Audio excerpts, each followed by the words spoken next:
Hope you have your Bibles as we open them to Revelation chapter 3. After tonight, only one more of these churches will be addressed before we get into more of the prophetic parts of this letter. Tonight, we are going to look at the church that was located in Philadelphia. Revelation chapter 3 verse 7 says, "And to the angel of the church in Philadelphia write." Many of the other cities that have been looked at, like Thyatira and Sardis and Pergamum and Ephesus, were very, very old cities. Philadelphia was not a very old city. It was a fairly new city compared to those others. It is, just like the others, it was located in what we would call today modern Turkey, and it wasn't too long ago that certain parts of Turkey had one of the worst earthquakes in history, and it devastated that part of the country. Well, Philadelphia, that city, was located in a very earthquake-prone area in the first century, and that constant awareness of an earthquake happening at any time plays into this letter. And you see part of that idea expressed when Jesus writes this letter to the church in Philadelphia. It was a city with a number of temples and altars, and it was often called Little Athens because it had so many of these buildings with pillars and so forth, much like the great city of Athens at the time. But let's get right into the letter and see what Jesus says to the church in Philadelphia. He says, "These things says He who is holy, He who is true, He who has the key of David, He who opens and no one shuts, and shuts and no one opens." We have a very unique description here of the author in some ways. He is holy. He is pure. He is perfectly sinless. No darkness in Him, no sin in Him whatsoever. This one is true. He is faithful. The truth abides in Him. He is the truth. He's the way, the truth, and the life. We know Jesus said that about Himself. He's also said to be the one that has the key of David, and this is very significant. This is probably one of the most significant things He says to the church in Philadelphia. He has the key of David. We mentioned this morning in our Bible class when we were looking at Matthew chapter 16, verses 18 and 19, about how Peter in that particular text, was given the keys to the kingdom. And we talked about the significance of the keys, that it gave someone rights, it gave him authority, it gave him power to open and to close. Now, Jesus is said to be the one that has the key of David. And, of course, the significance of that is many. There's a great significance attached to having the key of David. The people there would certainly know who David was, the great monarch, and it was, of course, through him that the Messiah was going to come. This person is said to have the key of the house of David. Let's go back to Isaiah chapter 22, which seems to be an allusion to what he's talking about. Isaiah 22, verse 22. Isaiah 22, verse 22.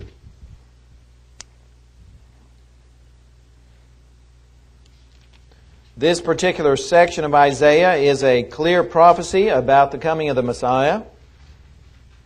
Isaiah 22, verse 22 says, "The key of the house of David I will lay on His shoulder.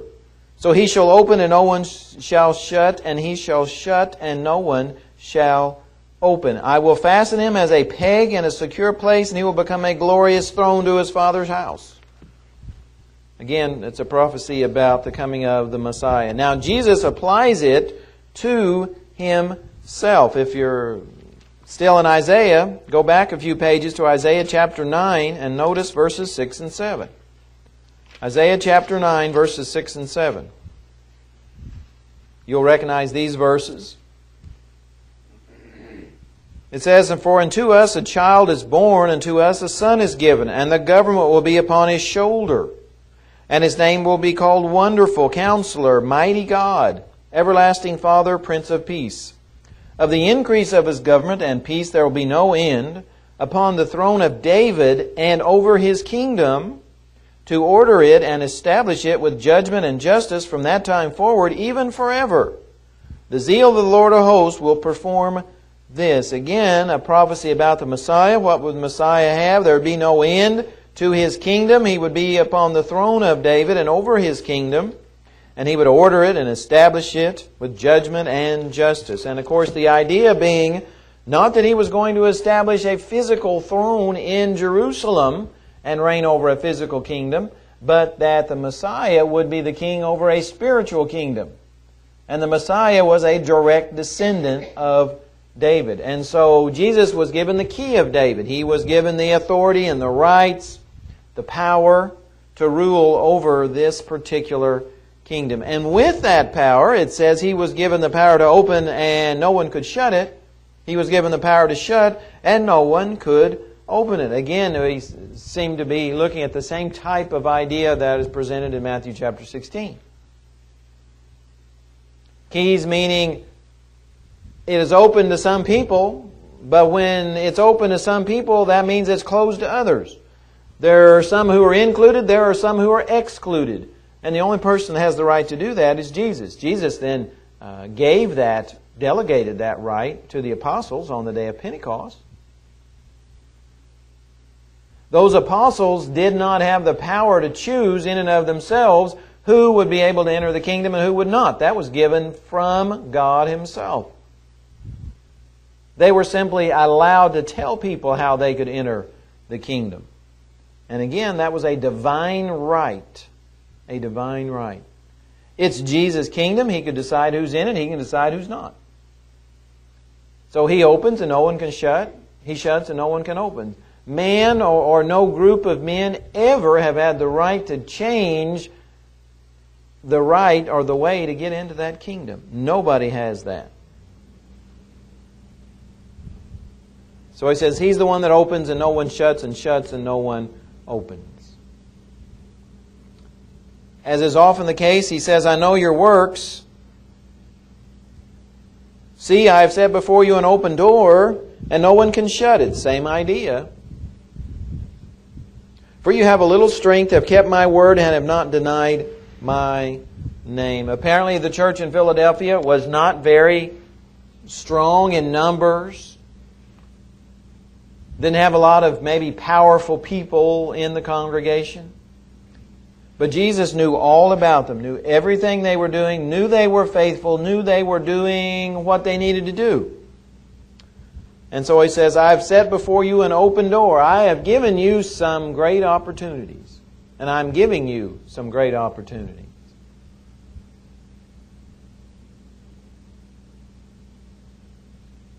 And He says, "You've got this little strength. You've kept my word and have not denied my name." And of course that goes back to the worship of the emperor worship. The people who were involved in that would go around to the individuals, especially it was strong in this area.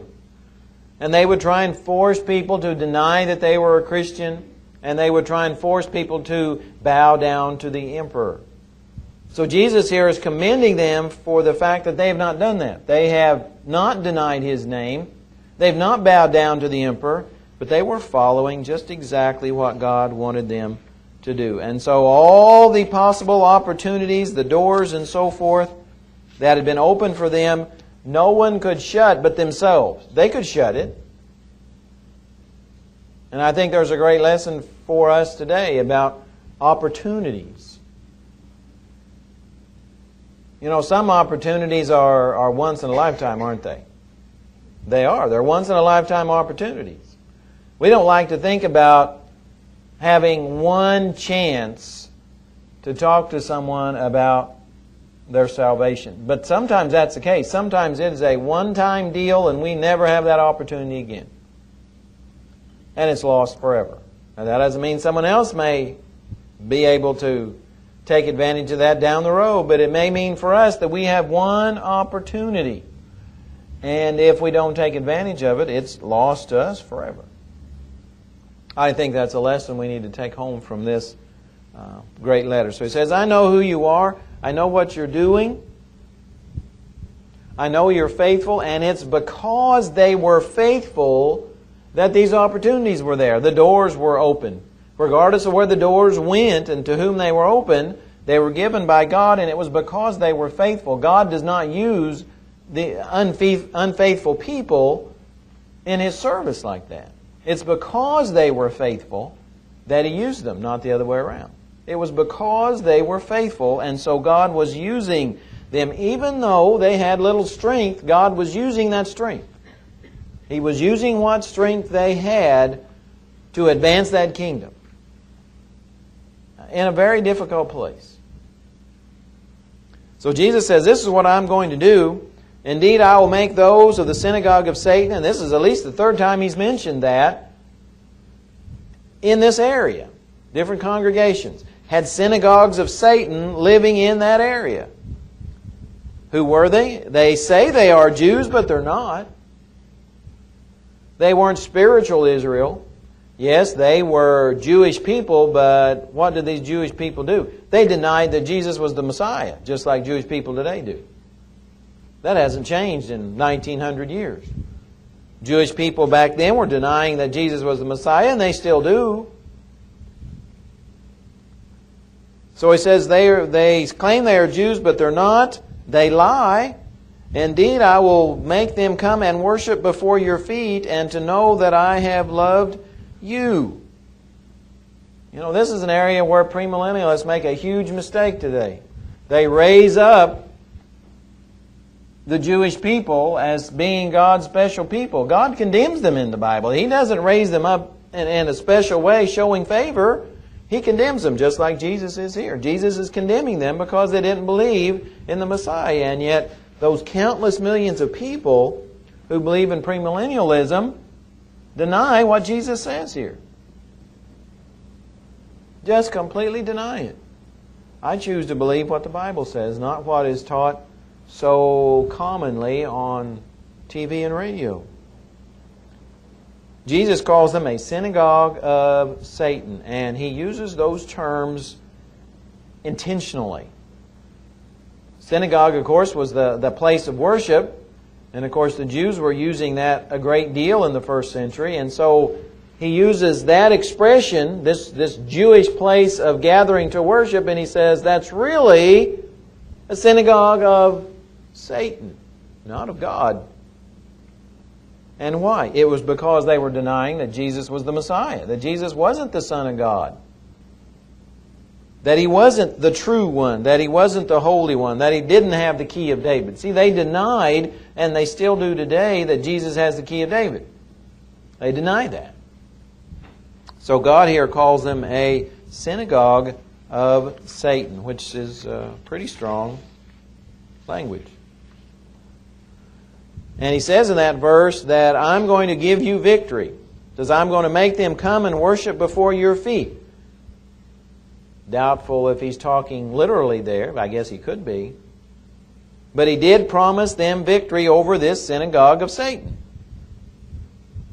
Just how this was done is not stated, though. It doesn't say how that was going to be accomplished. And people have had different ideas, whether that was going to be before the judgment or after the judgment. Certainly, after the judgment, there is no doubt that those people who denied Jesus would get their just deserts, but maybe before as well.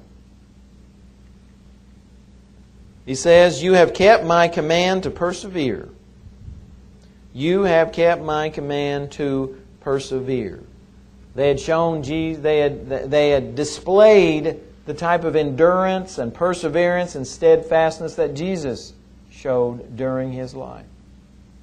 Jesus came into the world. He had a purpose, and He was very steadfast, and He persevered so that purpose was fulfilled. And so Jesus says, you've kept my command to persevere. You've followed my ways to persevere. You've done that.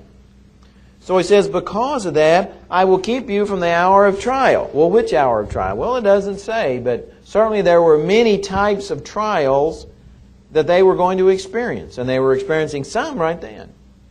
Whether he was talking about that hour of trial or maybe some in the future, it doesn't say. But he does say, I'll keep you from the hour of trial, which will come upon the whole world to test those who dwell on the earth. I wish we knew everything that verse implied. We know some things for sure that it implies. It teaches that God was going to keep them in some way from that hour of trial. What's the worst thing that can happen to a Christian during an hour of trial, during persecution, during suffering? What's the worst thing? They leave God. They leave the Lord. That's the worst thing. And it's very possible that's what he's alluding to. Because that's the worst thing that could happen. You know, we think that, what if the Lord's church was what if it was the government religion? What if the Church of Christ was the government religion? And boy, that would get rid of all the persecutions and sufferings and all of that, and the church would be strong. Now, that's not historically what happens. We go back to, the late 300s when the leader Constantine made the church the religion of the country, of the empire. What happened to the church right after that? Went straight down. That's what happened to it. Went straight down. So when the struggle was taken away from the church went into apostasy. The church became unfaithful because that struggle was taken away. I think the same thing very possibly would happen today. If all of that was taken away from us, then we might get soft and lazy and unconcerned, and the church could go off into apostasy as well. But when you look at historically, you go back from the first century to today, you see that the times when there was very little suffering, very little persecution, that's when the church was very weak. Very weak. And often went off into some type of apostasy. And it seemed like when the church was struggling, that's when it was growing. I guess they say, when they talk about growth pains, they know what they're talking about. And maybe that's a lesson we can take home from this as well. So he says, some difficult times are coming. And God never says that we're not going to experience difficult times. He says just the opposite, doesn't he, throughout the New Testament. He says Christians are going to experience difficult times. That's much of what the first chapter of James is about, right? What comes from trials and difficulties and sufferings, our faith gets stronger. That's what he says. James chapter 1, I think, starting in verse 3. It gets stronger because of that, because of the struggle, because of the difficult times. It makes us stronger. Jesus goes on and says then, behold, I am coming quickly. Hold fast what you have, that no one may take your crown. Man, that is a whole sermon in and of itself, that one verse.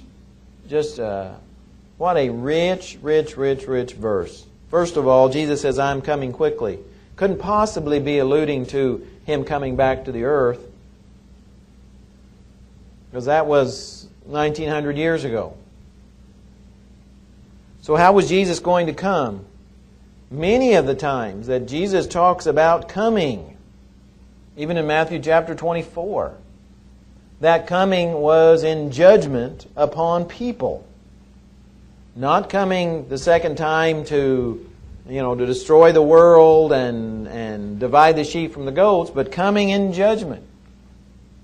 Even the prophets talked about how God would often come on people and He would come in judgment upon them. And that seems to be what he's talking about here. Not the second coming,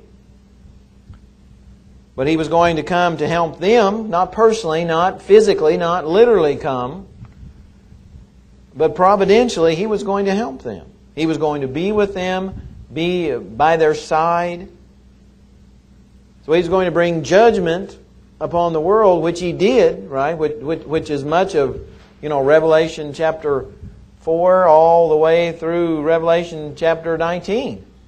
Those 16 chapters talk about Jesus coming in judgment on people in the world, and in particular, of course, the Roman Empire. But that's later. So Jesus says, I'm coming quickly to your aid. To your aid. And He did that. He says, hold fast what you have. Now, if I can't lose it, why do I have to hold fast to it? Why would I have to hold fast to something I'm not going to lose? We've had a lot of wind the past couple of days, and you go outside with the hat on.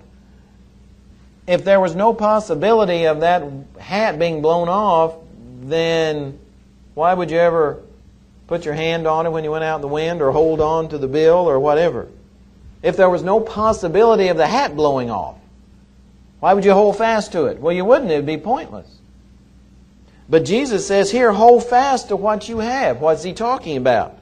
He says that no one may take your crown. Paul talked about that, right? At the end, almost the very last thing he said in his writings. He said, I fought a good fight, kept the faith, finished the course. Henceforth there is laid up for me a crown of righteousness. He says it wasn't just for him, it's for everybody who's faithful, who loves Jesus' appearing. So he says, hold fast what you have, that no one may take your crown. Someone can take it. Someone can take your crown. Once you have the crown, doesn't mean you're going to have it forever. You can lose it. Contrary to the beliefs of tens of millions of people, you can lose your crown. And if that verse doesn't mean you can lose your crown, what in the world does it possibly mean? What could it possibly mean in that verse? He says, hold fast to your crown. Because someone can take it from you. You give it up. You can give up your crown if you want to. Countless people have done that for decades, for centuries. They've given up their crown because they've let somebody take it. So I can lose it, you can lose it. Everybody can lose it that has it. So it says, hold fast to it. He says, he who overcomes, there's the main word in Revelation, he who overcomes, the overcoming ones, are going to do something. They're going to be blessed. How? I'll make him a pillar in the temple of my God, and he shall go out no more. That's the first thing. And of course, again, thinking about how earthquake prone this area was, the pillar is symbolic of endurance and staying the course and being around after the earthquake. So he says, those who overcome, those who keep the faith all the way through their life, he says, I'll make him a pillar in the temple of my God, and he shall go out no more. And I will write on him the name of my God. When you're named after somebody, that implies ownership, doesn't it? That you're a part of that person. When I was born a Stafford. I'm part of that family.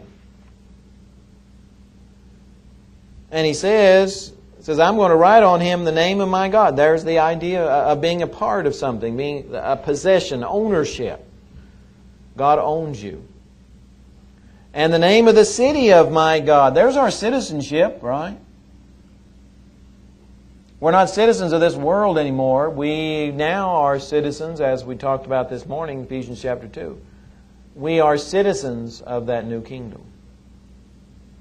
And he calls it the New Jerusalem, right? Revelation chapter 21. John in his Revelation sees what? The New Jerusalem coming down out of heaven.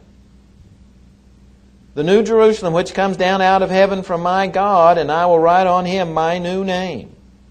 That's a promise, that's a blessing, that's something that's going to be given to those people who are faithful, who overcome.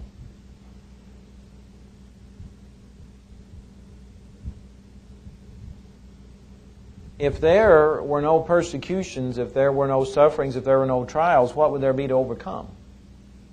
Nothing.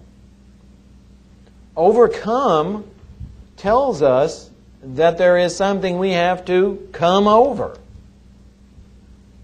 So there are these difficult times and trials and persecutions and sufferings and temptations, all these things. Without them, as I mentioned a while ago, we would probably go off into apostasy. When life becomes that easy, we quit struggling, we quit working, we quit trying, we quit putting forth effort, and therefore we become lazy and lethargic and we die. So maybe we should never pray that all the persecutions and trials and sufferings would go away, even though we may want them to go away. But that's what makes us stronger. And that's what history teaches us as well. And we'll be seeing a lot of that in the coming months when we look at Revelation 4 going on, from the bowls of wrath and the seals being opened and all of that. And so he ends up by saying, he who has an ear, his common ending to the letter, let him hear what the Spirit says to the churches. You know, there is a standard by which we are judged, right? Jesus told His followers that the words that He spoke to them would judge them in the last day. So Jesus says, listen to what the Spirit says. Listen to what the Spirit says. Keep your ears open. Be open-minded to hear what the gospel actually says. Because there is a standard. The Bible does have authority. And of course it comes from God. That's where the authority comes from. Jesus opens and no one can shut. Jesus shuts and no one can open. Jesus has clearly set forth how someone enters that kingdom. It's by an obedient, penitent faith that leads to an immersion in water. You or I can't change that in any way. People change those entrances or those terms all the time, but people can't get into the kingdom that way. You know, if there's a lock on the door, there's only one key that fits it. I can go tell people, well, this is the key that actually opens it, but it doesn't really open it. And people think they're actually in the kingdom when in reality they're not. Why? Because people are setting forth the wrong key. They're saying this is the key. Jesus says, no, it's not. I have the key. No one else does. He sets forth the conditions, the terms upon entering the kingdom. No one else does. And those haven't changed. Same ones that were presented over 1900 years ago. Again, it's based on a penitent, obedient faith that leads to a new birth. It also leads to a life of constant confession, asking for forgiveness, a starting over, like 1 John 1, verses 7 through 9. We have to continue to confess our sins, continue to ask for forgiveness. Those are the conditions, those are the keys, those are the terms of entrance and staying in the kingdom and keeping our crown, because we can indeed lose it. Let us think about these things, and if you need to respond, please do as we stand and sing this song.